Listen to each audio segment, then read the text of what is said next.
Juda ko'pchilik odamlar glaukomada ko'z bosimi yuqori bo'ladi degan fikrga ega. Bu katta xato. Sizga ochiq aytishadi. Siz ko'r bo'lib qolasiz. Baribir ham deb yuzingizga ochiq aytadigan hamkasblarimiz ham ba'zida uchrab turadi. Siz ulardan xafa bo'lmang. Chunki umringizni oxirigacha birovga muhtoj bo'lmasligingiz uchun harakat qilishinizdir. Miyopiya bilan birga uchrang. Miyopiya kasalligini o'zi glaukomaga olib kelish ehtimoli juda yuqori. Chunki yarim soat 40 minutdan keyin tekshirayapman. Bemor xursand bo'lib keldi. Bolam meni ko'zim ancha ochildi. Yaxshiroq ko'radigan bo'ldim. Birinchi marta hayoti davomida ko'ziga bosimga dori ishlatadi. Tasavvur qilasizmi?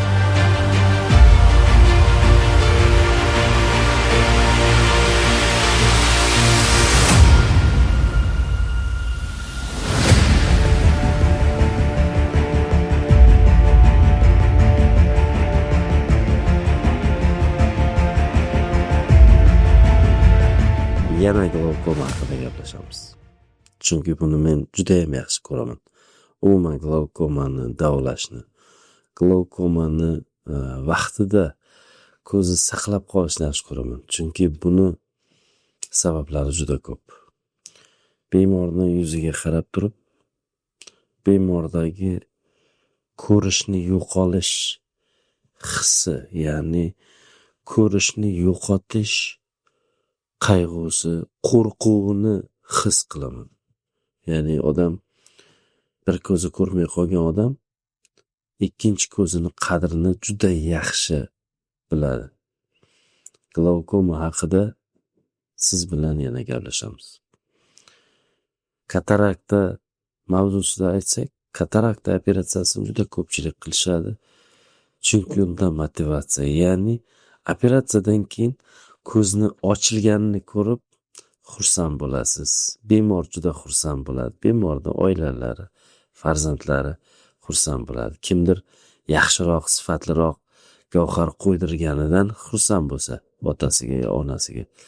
Kimdir ko'zi ochilganidan xursand bo'ladi. Doktor bo'lsa hammasidan xursand bo'ladi. Ham yaxshi, sifatli gavhar qo'yganidan, ham bir odamni sifatli hayotga qaytarganidan xursand bo'ladi. Kataraktani juda ko'pchilik qilishadi. Lekin glaukomaga kelganda yo'q deyishadi. Oddiy kaprilar, dorilar yoki o'sha vaqtinchalik ko'zga yordam beradigan dori tomchilar bilan kifoyalanishadi yoki sizga ochiq aytishadi. Siz ko'r bo'lib qolasiz. Baribir ham deb yuzingizga ochiq aytadigan hamkasblarimiz ham ba'zida uchrab turadi. Siz ulardan xafa bo'lmang. Chunki glaukoma kasalligi ko'rlikka olib kelishini hamma biladi. Hamma doktorlar biladi. Hamma butun dunyoda ko'rlikni asosiy sabablaridan biri bu glaukoma kasalligidir.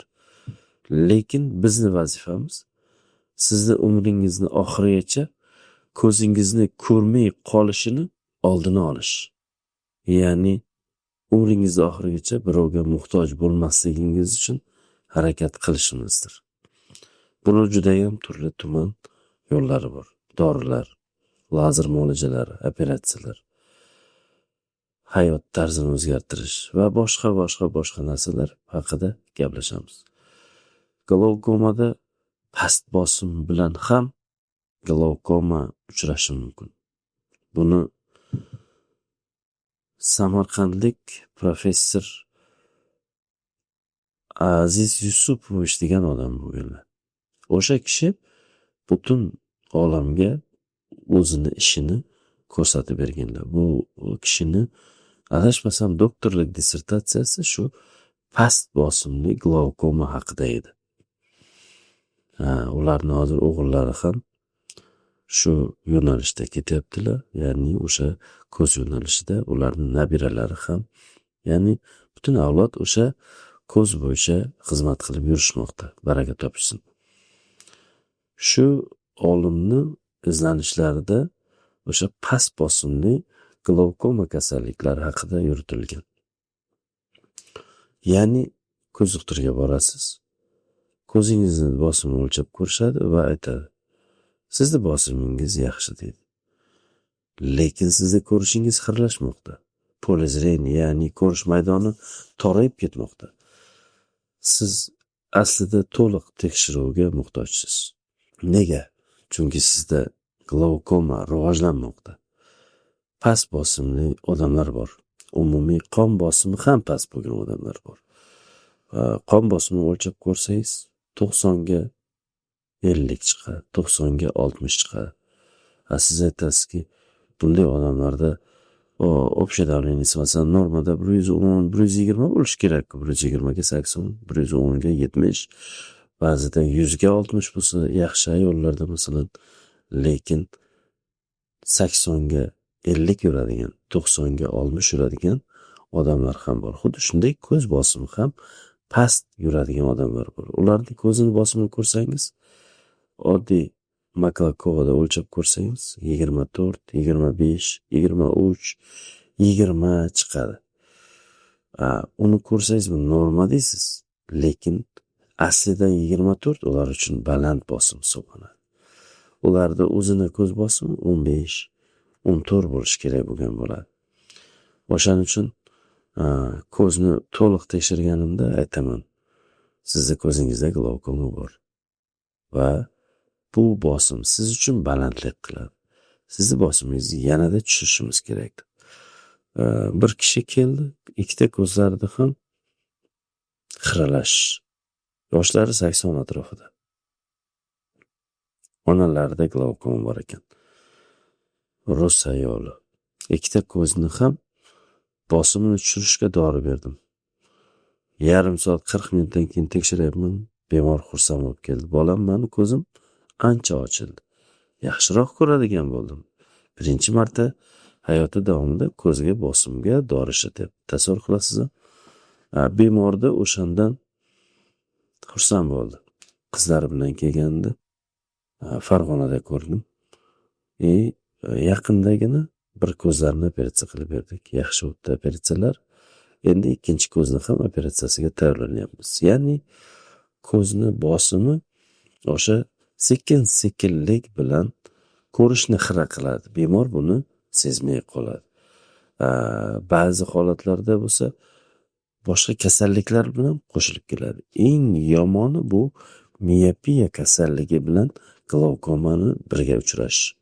Nega? Chunki miopiyada ko'zda minusi juda yuqori bo'ladi. Ba'zilarda -10, 15, -10, 15 odam ko'rish xiralashishiga moslashgan bo'ladi. Ya'ni farz qilyapsizmi, 10-15 qanaqangi xira. Sizni yuzingizni ko'ra olmaydi. Qaralganda ko'zimda qilmasa yaxshi ko'rmaydi. U odam ko'zini xiralashganini o'zini minusi bilan bog'laydi.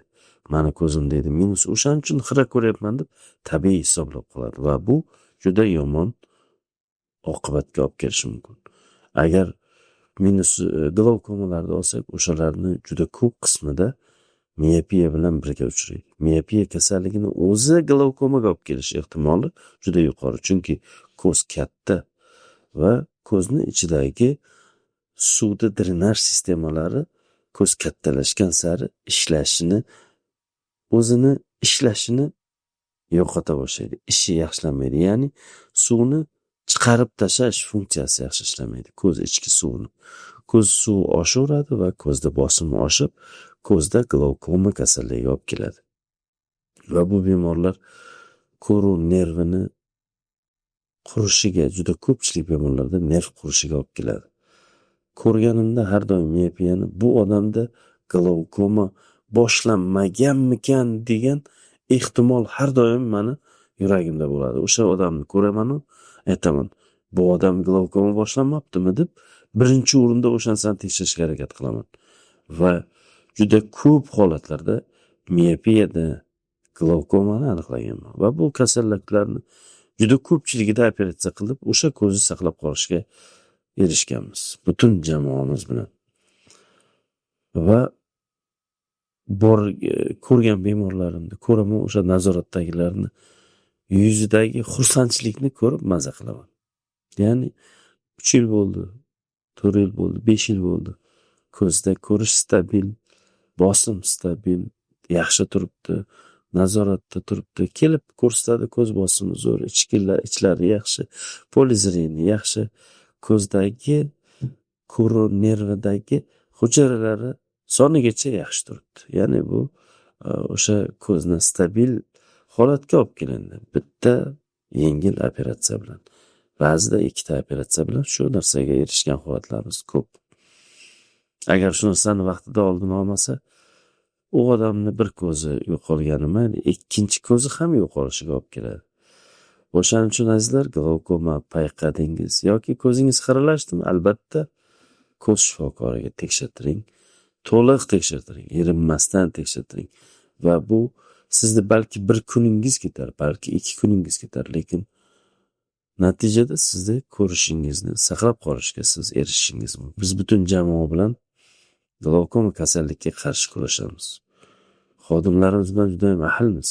Chunki bu kasallikka kurash uchun ahillikda kurashmasangiz erisha olmaysiz. O'sha glaukomani ko'rlikka olib kelishiga yo'l qo'yishlik bu hayotimizdagi bu katta xatolardan biri deb hisoblayman. Yaqinda bir tojikistonlik bolani ko'rdim. Bir ko'zni operatsiya qilib berganmiz bir necha yil oldin. Ikkinchi ko'zida bosimga dori yozib berilgan. Dorisini tomizmagani mayli, aqalli biror marta ham tekshiruvga kelmagan. Operatsiya qilgan ko'zimiz zo'r. Qilinmagan ko'zda 90% ko'rish 60% yo'qotibdi. Yaqinda ikkinchi ko'zni operatsiya qildik. Bemordan so'rasak, e'tibor qilmabman-da. Ba'zida tomizdim, ba'zida tomizmadim deydi. Yana xuddi shunaqa holatlarda bo'lmasligiga kim kafolat beradi? Hech kim. Ko'zingizda glaukoma bormi? Har 3 oyda bir bora ko'z shifokoriga borib, ko'z bosimingizni tekshirtirib turing. O'zingizni ko'z bosimingizni o'sha apparatda har xil apparatlar bor va o'zini bosimini normasi bor. O'sha apparatga nisbatan baland bo'lyapti, past bo'lyapti, buni tekshirtirib qo'ying. Ba'zida ertalab, ba'zida obedda, ba'zida kechqurun ko'zni bosimini o'zgarishiga qarab turib, sizni aniq ko'zingizni bosimi haqida bilimingiz bo'lishi kerak. O'zingizni ko'zingizni bosimi ertalab qancha bo'lishi kerak, obedda va kechga qancha bo'lishi kerakligini siz o'zingiz bilishingiz kerak. Biz bemorlarimizni o'sha holatda, har xil holatda, ba'zida ertalab, ba'zida obed, ba'zida kechqurun vaqti yozilgan bo'ladi. Biz bosimini doimo o'lchab, kuzatib boramiz. Agar sizda otangiz yoki onangizda glaukoma kasal bo'lsa, bunga juda ham e'tiborli bo'ling. Chunki ota-onasida glaukoma borlar ko'pchiligida bolalarida chiqish ehtimoli yuqori. O'shaning uchun ham bunga e'tibor bering. Lekin hammasida bo'ladi degani emas. Mana 2 kun avval Qozog'istondan bir bemor keldi. Onasida glaukoma ekan. O'zlari juda uzoq vaqtdan beri ko'zga bosim uchun dori tomizib yurar ekan. Ko'zlarini tekshirtirgan bir kun avval. Men ko'rmaganman. Bu kunisiga menga kelishdi, ertalab kelishdi. Tekshirib ko'rdim va tekshirish natijasida ayon bo'ldiki, ko'zni shoh pardasi juda ham qalin. Bemorda glaukoma yo'q. Umuman yo'q bemorda glaukoma. Va bu bemordan men sxema bilan bosimini o'sha doridan chiqarish sxemasini berdim va buni sekin-sekinlik bilan doridan chiqardi. Bir bemorni ko'rdim 8 yil davomida glaukomaga qarshi dori tomizib bergan. Ular ham Qozog'istondan. O'zimizda ham uchrab turadi.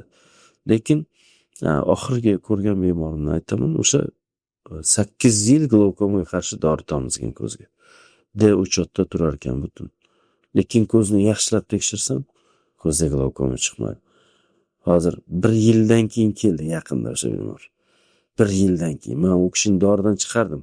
Sekinlik bilan doridan chiqarib, ko'zdagi bosimini dorisiz normada ushlashga erishdim.